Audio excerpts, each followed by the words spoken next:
Welcome back to my YouTube channel. Apa kabar teman-teman semuanya? Hari ini saya udah siap-siap. Ini bukan mau ke kantor. Kebetulan hari ini saya WFH, jadi saya mau ambil raport kakaknya Ryu. Nah teman-teman, saya mau cerita. Jadi akhir-akhir ini Ryu kayak punya kebiasaan baru tuh teman-teman. Jadi pada saat memang ada kata-kata tertentu yang dia itu nggak suka kalau kita ucapin. Kayak contohnya dipanggil baby gitu. Jadi pada saat dia dipanggil baby, dia akan bilang bibi, bibi be. No, will you really stop? No, stop. Teman-teman, jadi kalau misalnya kita bilang baby gitu, dia pasti bilang bibi belly gitu, bibi belly kayak gitu. Atau kalau misalnya kita panggil bibi, kalau saya lagi ngobrol sama si bibi yang lagi di rumah itu, dia kadang suka gelisah gitu, terus dia marah-marah gitu. Bukan marah-marah sih, cuman dia no stop bibi belly gitu, kayak gitu. Teman, memang banyak perkembangan yang bukan aneh sih, cuman memang mungkin itu usianya dia seperti itu. Jadi saya kadang nggak menyadari gitu.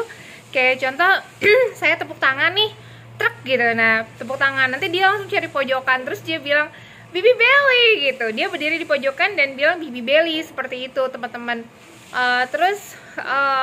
Kadang saya lagi make up, terus atau saya pakai body lotion, terus nggak sengaja kena prak gitu kan, terus nanti dia bilang no stop baby belly gitu, kayak gitu sih teman-teman. Ada hal-hal yang memang baru Ryu lakuin gitu, cuman secara perkembangan gitu. Waktu kemarin kita cek ke dokter, ngobrol sama dokter pas Ryu didiagnosa ASD.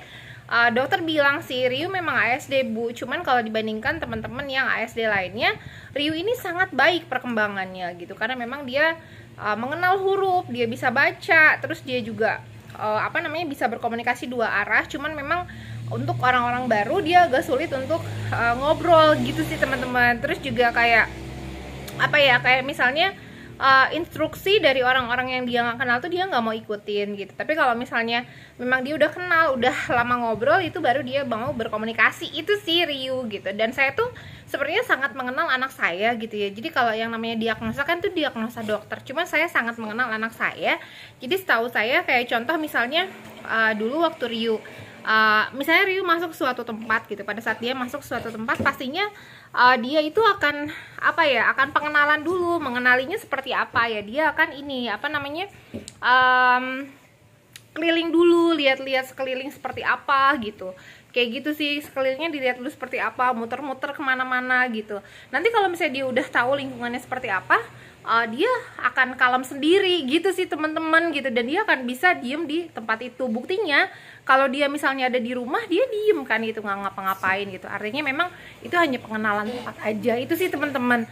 Terus juga jadi mungkin karena memang kemarin itu Ryu kan sama dokter tumbuh kembangnya udah udah agak lama juga tidak ketemu. Jadi pada saat ketemu itu mungkin sesuatu yang baru. Dan kan kalau misalnya kita ke tempat cek itu, ke tempat konsultasi itu biasanya lama, 3 bulan sekali baru konsul lagi gitu. Jadi memang setiap kali ke sana Ryu kayak pengenalan tempat baru gitu, karena kan ini tempatnya jarang-jarang dia kunjungi. Tapi kalau misalnya ke tempat terapi yang biasa Ryu datang seminggu 2 kali, itu dia udah biasa aja, udah mau ngikutin. Bahkan terapisnya juga bilang, wah Ryu bagus ya gitu, sekarang Ryu udah bisa ngikutin gitu. Kayak misalnya contoh dikasih instruksi apa, dia ngikutin aja gitu, nggak pernah nolak teman-teman. Dan dia juga sekarang udah bisa negosiasinya udah bagus banget. Jadi kalau misalnya kayak dulu misalnya saya tuh nggak boleh tuh kalau kerja ke kantor ya, pasti dia nangis. Dan kalau saya mau kerja ke kantor tuh saya ngumpet-ngumpet teman-teman. Jadi nanti deh saya ngumpet, Ryunya lagi ngapain, terus saya ngumpet dulu gitu kemana, terus saya buru-buru naik motor atau saya naik ojek atau apa gitu. Tapi kalau sekarang saya bilang sama Ryu, ternyata bagus ya, memang kita harus bilang, harus jujur sama anak kita kalau kita mau kemana-mana, biar dia belajar gitu. Dan dia pada kita aja deh contoh gitu, kayak kita contoh dibohongin, itu pasti sakit banget kan, kesel banget gitu. Tapi kalau misalnya kita dikasih tahu nanti akan seperti ini, meskipun nyebelin, nyakitin, tapi kita udah siap, menyiapkan diri. Nah makanya saya juga kasih tahu Ryu, kayak saya mau kerja gitu, Ryu mami mau ke kantor gitu hari ini, kamu di rumah ya sama bibi, nanti kamu baik-baik di rumah sama bibi, nanti mami pulang gitu. Tidak, jangan kerja kantor, kerja di rumah aja. Itu kan bibi Belly kata dia.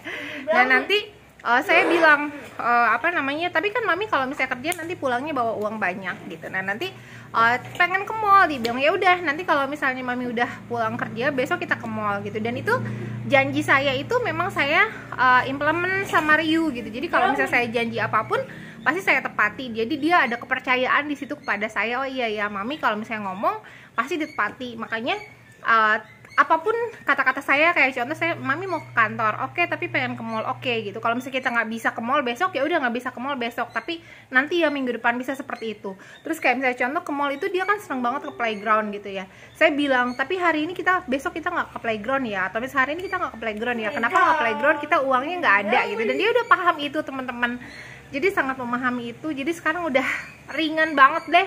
Memang awalnya berat banget ya teman-teman punya anak spesial, ngedidiknya seperti apa gitu, apalagi tapi ternyata usaha yang kita lakukan tuh memang selalu ada hasil. Nggak ada usaha yang mengkhianati hasil, pasti semuanya itu ada hasilnya. Itu sih teman-teman gitu. Jadi tetap berusaha buat mama-mama semua, papa-papa semua, usaha kita lakukan yang terbaik. Memang awalnya berat, nanti suatu saat kita pasti dapat hasilnya gitu. Nggak mungkin jalanan itu nanjak terus, pasti kan ada turunannya gitu. Kayak gitu sih teman-teman. Nggak mungkin hari ini panas terus gitu, gerah gitu, pasti kan ada hujannya gitu.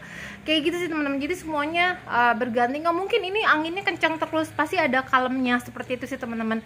Jadi hidup itu ada pasangannya gitu, sedih senang, terus suka duka, bener nggak teman-teman? Hujan kemarau, musim hujan kemarau gitu, kayak gitu. Itu sih teman-teman.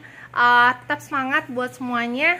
Nanti saya akan tetap update terus ya. Tuh lihat tembok-tembok rumah saya itu sama Ryu dicoret-coret. Jadi ya udah saya biarin aja, nanti tinggal dicat teman-teman. Ya tetap semangat semuanya, mama papa semua. Tidak ada usaha yang mengkhianati hasil ya. Tetap semangat. Thank you for watching dan bye bye.